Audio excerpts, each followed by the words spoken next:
Okay, so welcome to the flip side of therapy, where we talk about real life and real discussions and just, the behind the scenes. I coined it flip side of therapy because as a therapist, I realized, people think we have our shit together and that's just not the case, And I wanted to show people that we're all the same, we're all generally the same people. And I don't think anybody really has their act together.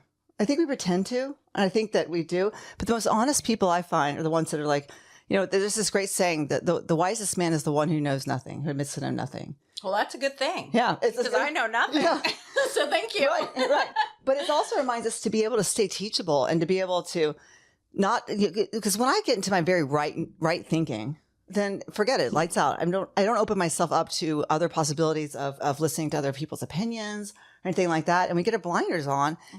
And before we know it, it's just like, I'm more right than you are. You're more right, and we get that tit for tat, which I see so many of my couples do in counseling. And it's just like lights out. But if we can stay teachable to say, no, I don't know everything. Let me kind of see where you're coming from. And if we can open up that dialogue, but it's tough. It's not something that's always very easy. So it's not 100%. Especially as it relates to relationships, Yeah. And what I'm finding is, I don't want to say there's a trend, but I will say that there seems to be, I think in our cases, where we are, we're established women who have worked hard to build what we have. And so I don't know if it's intimidating sometimes towards men, or if there's I know that there are men out there, but oftentimes with a lot of my female clients too, it's like we don't need anything from them. And so sometimes for men, wanting to be the providers, I find a lot of times that they're like, well, then what's my role? And it's like, I don't know, maybe your role is just to be in flow with me. Maybe your role isn't to always rescue or anything. It's just that we can come together and enjoy the essence or the time together without there being these distinct roles. What are your thoughts on that? I agree. Mm-hmm. I agree with what you're saying. I think this is a rough area for me. So we're going to get into a good discussion because looking back in my 20s and 30s, I was married. Mm-hmm.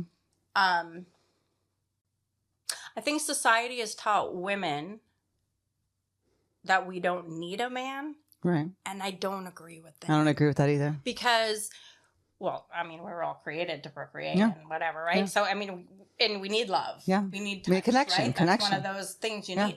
And I think that's where we're going wrong right now. Many women, I can't count.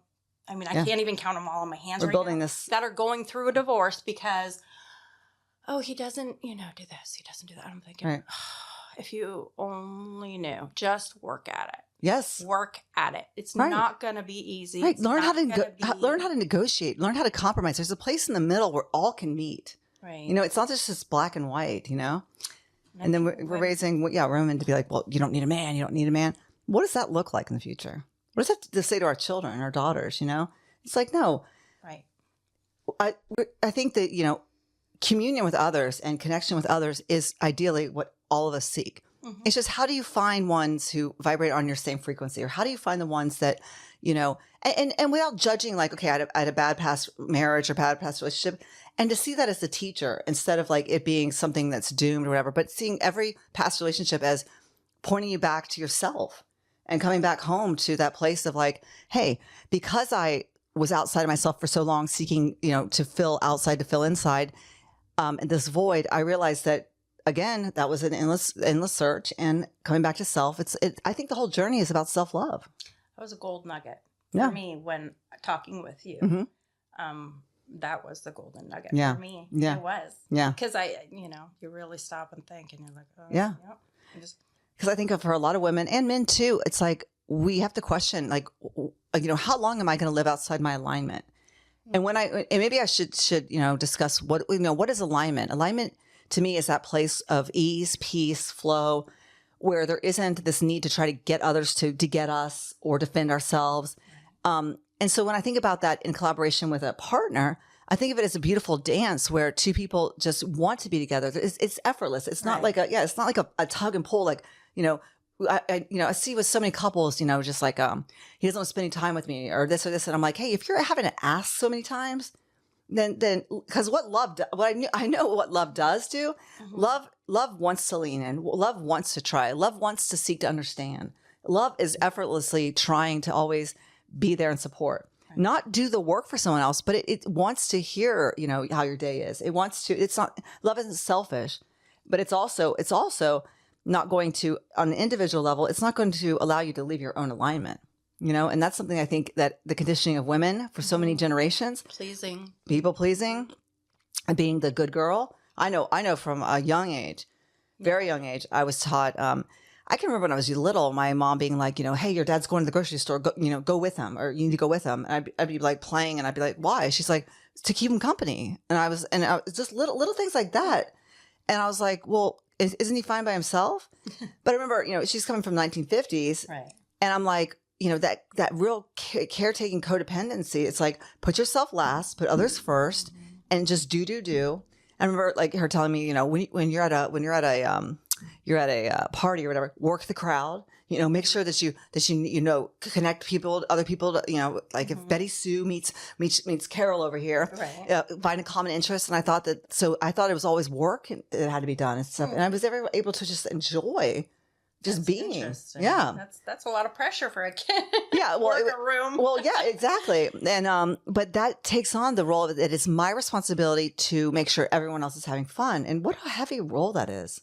Or it's my job to make sure that, other people are happy before my own happiness. Right. And that's something that I think that's something we could say we put before our children, before relationships, before our parents, or before all those, and to really step into our truth and be able to say, look, I'm sorry if you interpret it as me being bitchy, but I'm speaking my truth. And my truth is that, hey, I don't agree with that, or this is a non-negotiable, or maybe where I would have said yes a lot, I don't want to say yes. I changed my mind. And when people say that, they're like, what's wrong with you? It's like, there's nothing wrong with me.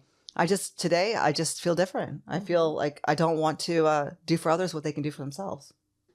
So there's a lot of power in that. So yeah. Have you had any experiences lately where you just felt like, you know what? I don't need to carry other people's weight. Oh, daily. Yeah. Daily. Mm-hmm. And it's just a constant reminder, mm-hmm. of what you've said in the past. It's just, so you have to leave people in their own space. You do. Like we talked earlier about today. Yes, exactly. Some people are just, antsy and whatever. And it's like, okay, right. You can be in that space, but I'm going to stay over here for a while till you calm down. Yes. And for so long, I think that, I'm not trying to typecast women, but for so long it's, when we see someone else having anxiety or whatever, it's like, okay, what's going on? So we're the nurturers. Right. We're the nurturers. I mean, by nature, that's what we do. Yeah. And that's a very difficult thing to not do. Yeah. It's very difficult. I mean, I don't know about you, but I could go in the store and if there's a lady crying, I'm going to go hug her. Exactly. It doesn't matter. Right. I don't even know. Right. I'm going to hug her and say, I'm so sorry. What's wrong? Right. Exactly. I mean, it's just how it is. Yep. And I think we are. Yeah. Women are like we that. are. And it's about, I always tell people, I'm like, the one precious thing we have is our time and our energy. And that's something we can never get back. And it's where you allocate your energy on any given day is going to determine your quality of life and the way you feel about yourself. And so who I want to allocate it to are people that are more like-minded. And so I always use this term, like, find your tribe, find people who are like-minded, find those people who are pouring into you as you're pouring into them too. And it's not about like, giving, like, it's not their job to pour into you and give you what it's your ideally is your responsibility, but it's I always say there's two types of people in this world, givers and takers. Mm-hmm. Which side are you on? They're very distinct. Right. And I truly believe if two givers get together, it can be a beautiful dance. Yes. Because it's a beautiful dance, but when, a giver gets with a taker, it's exhausting. It's exhausting, yeah. And they can dress themselves up as that's why I always tell clients, I'm like, don't be so quick to rush into relationships. Give it time. Yeah. Take your partner into different situations, different environments. See how they are around old people, around kids, around, your work environment. Mm-hmm. I'm not saying put them through tests, but don't be so quick to just, say, okay, I love you. Exactly. I'm all into you. Yeah. It's just like be patient and wait, and be able to know that whether you're in a relationship or out of one, that all is well and that you can be okay. Mm-hmm. So many of us, including myself early on, when my teacher told me, she's like, she told me, she's like, your picker's broken. I was like, my what? She's like, your picker. And she's like, your ability to pick men is broken. So this is like about it's about 13 years ago. And I was like, clearly I kind of knew it was, you know? And she's like, well, what do you really have to offer a man? And I was like, not much.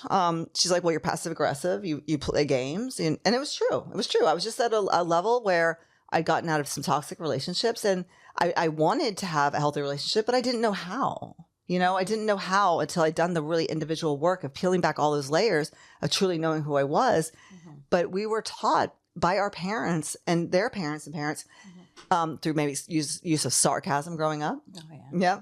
It's a really great one. Use of being told how we should or shouldn't feel. I don't know if you were raised that way. Yeah. Like, you're not angry. You're not sad. And it's like, oh, I'm not. So it's like, okay, so what do? We just kind of shut it up and move on. Yeah. Push it down. And so we don't know how to identify with our own feelings. And then I always say, what people want to call it midlife crisis. I like the idea. I like the word midlife re-identification. I like that. Yeah. Because it's, when you journey into the woods half your life, there is something to that where you realize, wait a second, the who am I journey is more about like, you know, who am I not? And peeling away those layers comes from like, well, I know that I do this, but it's like looking at those. So like when you approach the question, like, you know, who am I? That's a very big question. Mm-hmm. But I can start by telling you who I thought I was, that I'm not like, if I were to ask, you know, someone like, who are you? They might say like, well, I'm a teacher or I'm an aunt. So I'm like, those are great labels, but who are you? Mm-hmm. That's the journey. Mm-hmm. And it's like, I have no idea. And I'm like, that's the most honest answer you could possibly give. And that's where the work begins. Right. Because who you are is absent of all those labels, all of that conditioning, and all of those belief systems and conditioning that we were told we were at a young age.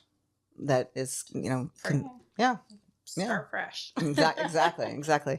And so to people listening, it's beautiful because it doesn't matter if you're in your 30s, 40s, or 50s. You could always start fresh, and it comes with self-love and the ability to say, I'm okay whether I'm in or out of a relationship. All is well, and I trust the universe. I trust whatever it is, God, the universe, whatever is divinely. Always, everything's unfolding as exactly as it needs to. As it should. Yeah. I think you're so right. And when we lose that, is where we get into fear. Get real tough. Mm-hmm. And I always say fear, false evidence appearing real, because we're either living in faith or fear, but we're living in scarcity, and and then I always say fear comes a place of not getting what we want, or fear being taken away, and that's at the root. And there's really, but when you think about it, it's not. What is there that somebody could really take away from us that we possess? There's really nothing. It might be an idea or a concept, but nobody can take away my nobody. Nobody can take away my love. Nobody can take away. Whatever these words like love and trust and all this stuff. We need to revisit them. 8 billion people, and all of us are running around going, you should love me more, or you don't love me enough. And it's like, what does it all mean? Yeah, I don't think anybody has a real definition. Exactly. And if we could all wake up to the reality of that, and we'd realize, like, let's just, look, it's all relative to how we were raised. Mm-hmm. It's like the little boy who was screamed at by his father. If that was the only time he was shown attention, then that's how he felt love. Or the parents who, maybe both of them were doctors and they could have like maybe 10 minutes to spend time with their kid, then that was how they were showed love, versus the family who over parented, or, you know what I mean? So we get into these relationships and we think that we should know each other's, what love is for each other, but we don't. And so you have to ask. I think that's the funniest thing about relationships here. I don't know what it is, but the right conversations don't happen in the beginning. Right. And I'm not sure why that is. I think because if you get it all over with in the beginning, exactly, you save yourself so much time. It's true. And I think that comes with, I think that comes with maturity. And I think that it comes with at our age too, because we're always trying to put our best foot forward, Of course. And you can't fault anyone. We always want to say like, I'm not the jealous type. Not at all. Yeah, right. Until something, Until something triggers. Exactly. Right? And so the most honest thing is to just not take ourselves so serious and to say, look, it's like, if you can't laugh at yourself, then there's a problem. I truly believe that. It's like, if you can't take yourself less serious and be like, we're all on this ride, we're all on this journey together, right, and then we're going to hit every bump on it. Right. But it's like, we're not here to judge others' process. Right. We're not here to, but it's about unconditional love. And I truly believe that. And I may sound corny, but that's my message. And it's always been that. 100%. Yes. Yeah. Because, you know, if you're comfortable in your own skin, Yep. it's easy to say that Yeah. your partner, hey, you know, Yeah. love me for who I am, or Yeah. take it or leave Or it. leave You it. know? Yeah. I mean, That's granted, it's always work. I'm not saying that, but Oh, you don't it's- ever want to change yourself. You Exactly. Know, for someone, right? Exactly. Kind of worked on that. That I don't, you know, to not change Absolutely. yourself or your core beliefs. Or Absolutely. whatever, to And how, align with someone else. and, you know, when we're born into this world, you know, we rely so much on our parents. And the fall from grace is realizing that at the end of the day, wow, these parents are really like 7-year-olds with blindfolds on. I didn't really see that. I mean, and it's okay. And my daughter's probably going to see me the same way because we're just trying our best. Mm-hmm. But it's expectations that we put on them to be these superheroes or whatever. And everybody's just broken. We're all broken on some level. Mm-hmm. And that's okay. There's beautifulness in that. But we're all trying to figure it out. And that's where grace and compassion comes through. Right. And you realize, hey, we're all trying to figure it out. And there's no need to point fingers or place blame. No, yeah. It's just, I want to learn each day to be my most authentic self, to be able to, you know, slow down before I speak, you know, instead of being, no, I'm an Aries. So I know I'm a fire sign. Can be very quick to lash out. And it's been one of the challenges, but to pause. And second thought, I love this comedian, Jack London. He does this whole parable. He works a lot with people in recovery, but he does this whole comedy bit on first thought wrong. He's like, usually your first thought out the gate's wrong. Go to your second thought. When I heard that, I was like, oh. That's a beautiful saying. Mm-hmm, mm-hmm. I have people I'd like to pass that along. Yes. To. And I really think it's a beautiful I was dying laughing because I was like, oh my gosh, so the first thought, it's going to be that conditioned, programmed first thought. Stop, think about it for a minute. It's usually going to be your ego. It's usually that one, the fighter that comes out. But it's like, okay, so someone says, like an example, you know, I don't think you did a very good job on this work project. Da, da, da, da, da. The first thing is someone gets in our lane. So the first thing is we want to push back and be like, be defensive. Be defensive. But then the second thought, if you pause long enough, you might be like, wait, let me evaluate this. So what, they don't think I did a good job? Well, I don't know what their criteria or what they think a good job is or not a good job. Or maybe they feel that they're not doing a good job and they're just transferring that onto me. Or maybe, you know, we don't know another person's reality because we're personalizing it so much. Right. It's like, slow down and realize that we really all are, you know, this idea of, you know, the little child is wanting to be seen, heard, and validated. And until we do that work to really see, hear, and validate ourselves, we're always seeking to reach outside of self to fill self. And I think it's never gonna work. It's not gonna work. Mm-mm. No. For many years. Yes. It just doesn't work. And having raised children, and boy, you know, it's been a long journey, but you, I mean, I'm just so glad I've met you. You're a shining star. You really have come so far. I think you've done tremendous work, and just yourself. I think we both have. We are. I do everything to you. No, you don't. Everybody I know. No. Please. Yes, no. And it's very true. No. So, it's just you know what it is. Think in a different way and get you out of that. Yes. That cycle. And you know what? It was someone who was wonderful. Honestly, it was someone who came before me that helped me. You know. So we're all just passing it on, and we can never take credit for it, because it's like, hey, if you really want to do the work to know who you are, first you have to admit, I have no idea who I am. And that's the greatest thing, because who we think we are. I love who said this. What was the speaker? Can't remember the speaker that said this, but he said, you know, who you think you are is who other people have told you are. And when I heard that, I was like, wait a second. Who I think I am is who other people have told me I am. And it really made me start thinking, I don't think I have an original thought of my own that has somehow been told to me. Sense, right. Girl, you know, you should do this. You should sit here. This is a table. That's a chair. Don't do this. Don't do that. And we've never gone back and really been like, does this serve me or not? Does this work for me or not? Right. And so we just become like puppets or just robots. And that's when these archetypes or these like the caretaker, the victim, the placator, the good girl, the goody two shoes, all these little faces, you can call them the ego, or, you know, Carl Jung calls them the archetypes, but it's the false self develops because we're taught the world's scary. Watch your back, you know, people are out to get you. And then when you realize, no, they're not. Nobody's out to get us. The world is like, the world comes at us, love you, hate you, don't really care about you. Right. That's really how it is. And there's some freedom in that. Because I don't want, you know, but what we do is, like, 9 people love us and 1 hates us. What do? We put our focus on the 1 person that doesn't like us. It's ridiculous. Yeah. And that's why I love to go back to 4 agreements. You know, nothing in life is personal, because you don't know their experience. they could remind you that they could think that they could remind you of your aunt. You could be a sister to them or something. But it's like, are we going to waste all of our time? Because surely check back in with yourself and be like, wait a second. I know who I am. I know that I'm coming from a kind and loving place. And as long as I'm doing that, the whole world can reject me. It's fine. Yeah. Right. And then you really move into that space where people are like, you know what? I don't think you're worth this. I'll have a client. It's so funny. I'll have a couples client. I'll say the same thing, and it'll be, I'll say one thing. Both of them will hear the message. Right. One will be like, that's the most profound thing I've ever heard. The other person's like, you know what? You can go fuck yourself. And I'm like, my gosh. Oh yeah, I've had that. And you know what? To me, I get excited because I'm like, you know what? I want to work with the one that said that I can go fuck myself. Because guess what? A button was pressed. Yes. Because there's this phrase, you spot it, you got it. Mm-hmm. And so it means that like, hey, why would we have a reaction if there wasn't some connection there? Something's there because you can't. Yeah. Somebody can't come and call you. Exactly. If you don't, exactly. You only react if it hurts your feelings, right? And I'm usually the one that's like, you want a hug? No.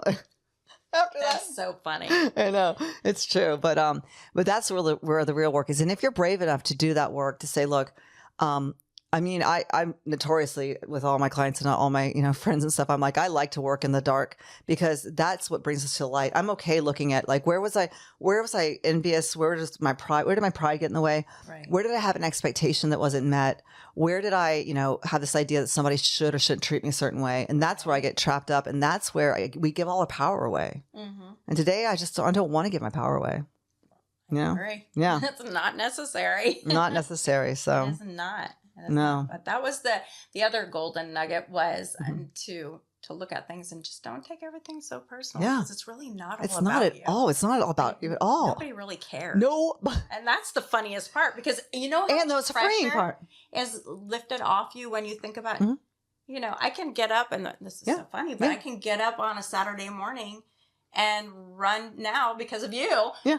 Put gas in my car with no makeup, and I'm like, nobody cares. Why am I so stressed out about this? Nobody else cares. Nobody cares because don't look at me. Because everybody's essentially thinking of their own self and what you're thinking about them. Yes, yeah. Everyone's doing their own. Yes, right, exactly. Right. Which is because whenever we walk outside, the sun only shines on ourselves, so everything's relative. Like so in my world, the moon is according to me, and the sun, and so we forget that. But most people are trapped in their own dialogue of we think everyone's thinking about us. No, they're thinking about what we're thinking about them, mm-hmm. And so that's where we can, it is shifting into not like, it's like not giving so many shits, not giving mm-hmm. a shit, but it's also, it also can translate into all as well. And I can walk through this and not care because the things that used to sting us or really hit us just don't have that kind of intensity anymore. It's not important anymore. Yeah.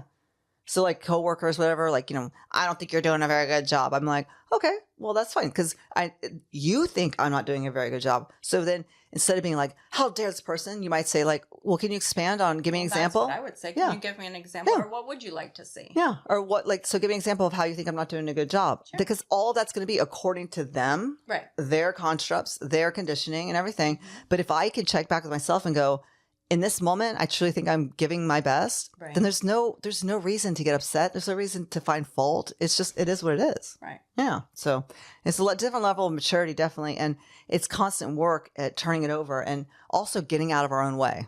Because that's a big one. Mm-hmm. Yeah. I'm like, nobody else makes a mess of our lives bigger than I make of my own. So I'm like, please, I can't put it on anyone. So the victim mentality has to go, Yeah, definitely. Yeah. So it doesn't get you. It doesn't get us anywhere.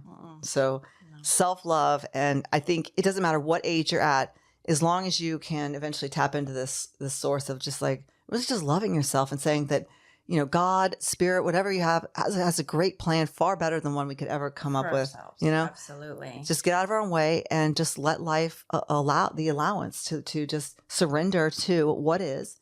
Try to stay in the present moment, and doors will open. It's a beautiful thing because it's absolutely true. It is. So living proof, right? Yeah, so. It is. So yeah. So I'm glad we did this today. Me too. Yeah. Me too. Yeah. Thank you. You're welcome. So kind of a big recap of it is. Yeah. It is, and more to come. So yeah. So I hope you guys like this, and we will check in with you guys later. Okay. All right. Thank you.